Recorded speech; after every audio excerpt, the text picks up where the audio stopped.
Здраво, драги родители! Добре дојдовте на уште едно видео за свесното родителство. Од ова видео понатаму веќе започнуваме со содржините од третата фаза на книгата на авторката Шефалица Бари, која што се вика Родителска карта или Родителски водич. И во ова фаза ќе станува збор за тоа како родителот да може да се поврзе со вистинското дете, и токму поради тоа ова фаза Шефалија нарекла од конфликт до конекција. Исто така пред да започнеме со содржината на третата фаза, Шефали напишала своји стихови, да ги слушнеме. Кога сум присутна со моите деца и ги прифаќам во нивната оригинална суштина, почнуваат да расутуваат под мојот поглед. Градите им се полнат со вредности. Во нозете им се вкоренува еластичноста. Се чувствуваат извонредни во нивната обичност. Што и да направат, каде и да одат, тие се во својот дом, таму каде што се. Тие се во својот дом, со себе. Овој дар од моето присуство ги допира длабоко и му дозволува нивните крилја да се расшират широко. Моето безусловно почитување вреди злато. И започнува со тоа како ги почитувам моите внатрешни богатства. Овие се прекрасните стихови на Шефали. Се надевам ви се допаѓаат. Понатаму следи содржината на третата фаза, значи општо за третата фаза. Шефали ја објаснува, започнува да ја објаснува третата фаза со прашање до родителите. Им го поставува прашањето: родители, дали можете да се обидете, да се сетите на луѓето во вашиот живот со кои што сте се чувствувале најповрзани? И при тоа таа им одговара: се обложувам дека тој список ќе биде многу краток, затоа што ќе ги опфати само оние луѓе во вашиот живот со кои сте се чувствувале како да можете да бидете со себе си, едноставно со себе си, едноставно да бидете свој или своја. Што значи спрема Шефали да се биде свој? Спрема Шефали тоа значи да се чувствуваме почестени, односно да чувствуваме почит, чест, да сме горди за себе затоа што ние сме нашето вистинско јас. Ние сме нашата суштина. Без оглед какви сме. Значи, кога ние сме околу луѓето кои не прават да се чувствуваме на таков начин, ние се чувствуваме дека сме достојни и дека сме валидизирани и дека сме овластени. Односно се чувствуваме охрабрени, се чувствуваме вредни, едноставно се чувствуваме самозајакнати, засилени. И овие чувства се природни, меѓутоа овие се најпрекрасните природни чувства. Меѓутоа таа исто така ги прашува родителите: погодете што, драги родители? Ова е она која што го посакуваат нашите деца, најмногу го посакуваат од нас. Затоа што и тие сакаат исто така да се чувствуваат вредни, да се чувствуваат безбедни во наше присуство. Значи, сакаат тие да бидат прифатени за онакви какви што се во својата суштина. И ова е една од основните цели во свесното родителство. Родителите да ги прифатат своите деца такви какво што се. И тоа е, зошто го вели ова? Затоа што спрема неа родителствувањето не е заради оценките, не е заради титулите, не е заради талентите и не е заради трофеите. Станува збор за едно безусловно прифаќање за она што се тие. И кога ова им го зборувала на родителите на предавањата, и родителите често пати знаеле на почеток да кажат: па тоа е лесна работа. Меѓутоа шефали им објаснувала дека и како ова може да биде многу тешко. Особено затоа што таа вели искрено, наискрено родители, исклучително тешко е било кој безусловно да можеме да го прифатиме. А знаете ли зошто? Затоа што ние самите прво не сме се прифатиле себе си безусловно. Од која причина? Затоа што ова прифаќање не ни го дале нашите родители. Затоа што тие биле првите луѓе кои што биле присутни со нас кога сме се појавиле на овој свет, но не успеале во тоа нешто и токму поради тоа ние не можеме да си ја дадеме таа безусловна почит спрема себе си и безусловно прифаќање за себе. Прифаќањето на себе си спрема неја представува една од најтешките духовни задачи за родител. Зошто? Затоа што е потребна голема свесност. И зошто е тоа толку тешко? Пред се поради културните условувања за кои ние мислиме дека работите вака и вака треба да стојат луѓето, дека вака и вака треба да се однесуваат. Значи, токму поради нашите вчитани културни идеи кои што значи цело време доаѓаат од нашиот ум и заради она што ние мислиме дека работите и нештата треба да бидат, но ние едноставно не сме во една состојба да бидеме свесни за нив, да бидеме присутни за нив онака како што навистина е потребно. Сега таа го објаснува ова со следниот пример.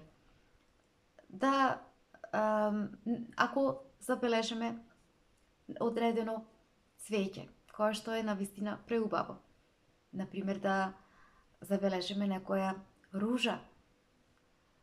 Тогаш првата идеја која што ни доаѓа е да ја скинеме. Или ако забележиме некое неверојатно зајди сонце. Првата мисла или идеја која што ни доаѓа е да го фотографираме, наместо ние да можеме да останеме, да го наблюдуваме тоа прекрасно чувство кое што во тој момент ни се јавува заради убавината на цвеќето или заради убавината на зајди сонцето. Значи, чувствуваме ние едноставна потреба дека треба нешто да направиме со работите, со нештата. Без разлика дали тоа станува збор за нашите чувства или за нашите конфликти внатрешни или за туѓите чувства и туѓите конфликти и така натаму. Значи, ова е нешто за кое што ние не сме условени да го правиме, да можеме да едноставно да седиме со чувствата и да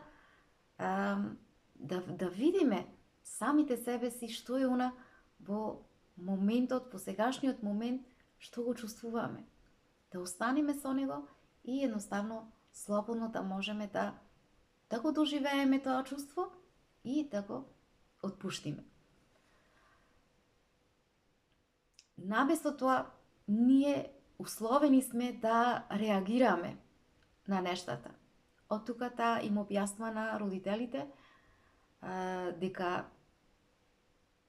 се онаш кое што се случува денес во светот на глобално ниво е токму поради ова нешто. Какви и да сме, ние не се прифаќаме себе си, туку проектираме врз другите. Значи, преку едни егоични реакции, преку нашата реактивност. И таа реактивност зошто се случува и како доаѓа? Таа доаѓа од недостатокот кој што го чувствуваме внатре во себе, во нашата внатрешност, односно поради недостатокот од нашето собствено внатрешно дете, кое што го објаснувавме во предходниот чекори од предходната втора фаза. Значи, токму поради овој недостаток внатрешен кој што го поседуваме ние гледаме внатрешен недостаток во надворешниот свет, недостаток кај другите луѓе, недостаток кај децата, значи во голем број, скоро во сите аспекти од нашиот живот. И токму поради тоа им објаснува на родителите. Родители, фазата број 2 е многу битна претходно да можете да ја научите и да можете да ја освестите, затоа што едноставно ние не можеме да бидеме свесни и да се поврземе со децата доколку ние претходно самите себе си не сме се поврзеле. Значи не сме се ја оствариле таа работа која што требаше да ја одработиме во втората фаза, а тоа беше да го исцелиме нашето внатрешно дете.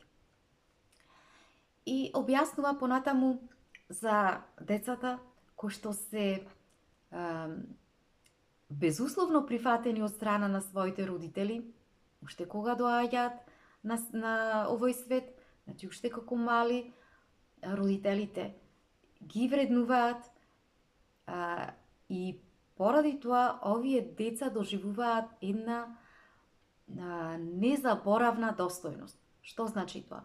Тоа значи дека децата се чувствуваат прифатени за нивната вистинско јас, се чувствуваат прифатени за онакви какви што се, за нивната оригинална суштина, која што е изразена преку нивната целовитост. Значи, децата се чувствуваат целовити. Немаат потреба тие, токму поради тоа, да ја заслужуваат довербата од своите родители, ниту пак да бараат одобрување од своите родители, затоа што тоа е нивна природна состојба.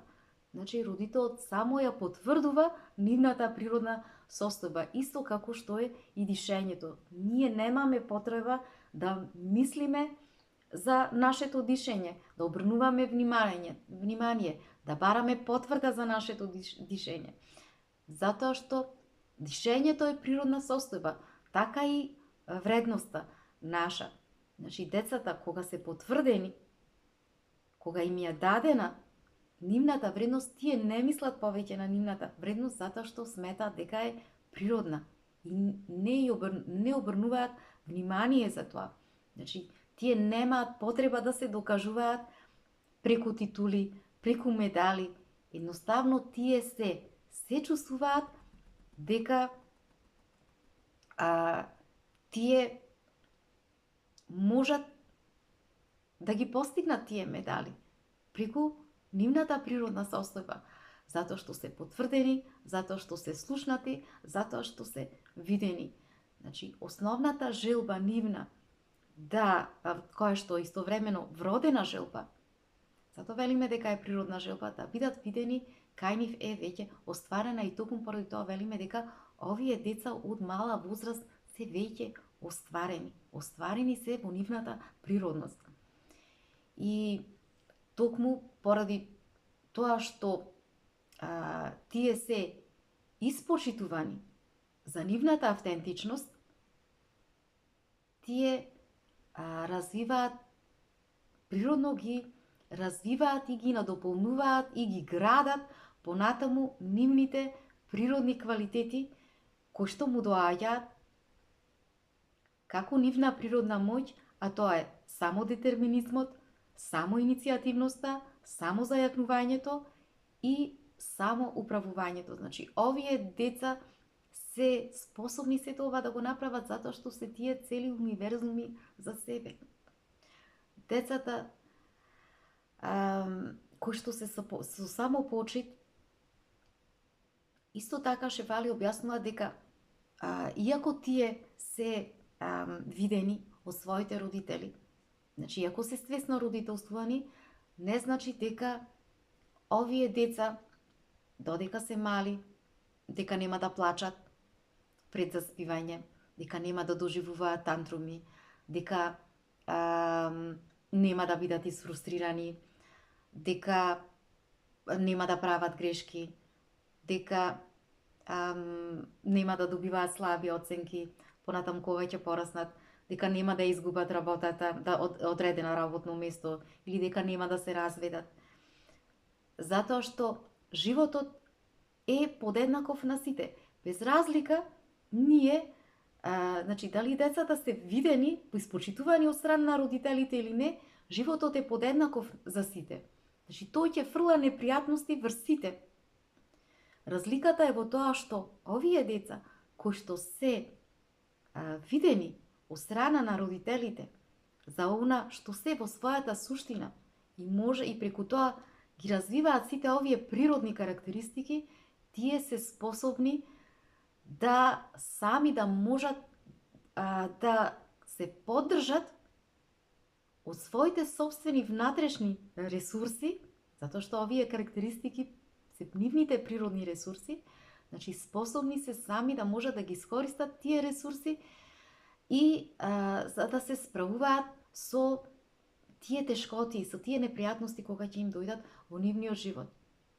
Без да тонат во срам, без да тонат во една состојба на загриженост. Значи, тоа е разликата во она помеѓу родителите кои што навистина му ја даваат вредноста, ги гледаат своите деца и успеваат да се поврзат со нив заради нивната, признавајќи ја нивната автентичност, потврдувајќи ја нивната автентичност за разлика од децата кои што не се видени од страна на родителите. Меѓутоа, тај им објаснува на родителите, родители, секој родител може ова да му го даде на своето дете. Меѓутоа, проблемот е што треба да знае како. А третата фаза е токму за тоа, како родителот да може да се поврзе со суштината на своето дете, да може да го остави детето да се чувствува видено, наспроти она што ние бараме да биде нашето дете спрема нашите идеи. И оваа стратегијата им објаснува на родителите, може да изгледа пасивна и може да изгледа многу едноставна, затоа што често пати родителите на прв поглед тоа и го кажувале, па тоа е едноставно, тоа е површно и пасивно е, не е интересна оваа стратегија на свесно родителство, меѓутоа, или овој по правило свесното родителство е пристап, но тоа е далеко од тоа разбирање на родителите, затоа што во суштина ова стратегија е многу активна и е многу сложена. Зошто? Затоа што прво е потребна работа, внатрешна работа на родителот од негова страна. Значи, тоа ќе се случи доколку родителот пред време, значи, ги следи чекорите број 1, фазата, значи успеа да ја научи, да ја следи фазата број 1 и фазата број 2, која што подразбираше и во која што се зборува цело време како родителите да работат на себе и за да можат да достигнат зголемена свесност. Затоа што зголемената свесност единствено може да се случи преку работа на себе од страна на родителот, а таа работа подразбира исцелување на внатрешното, дете. Со исцелувањето на родителското внатрешно дете, спонтано родителот доживува повисок раст, во насока на повисока свесност и во насока да може од таа точка понатаму духовно да се поврзе со своето дете. Драги мои, тоа би било се за ова видео. Имајте убав ден, се гледаме.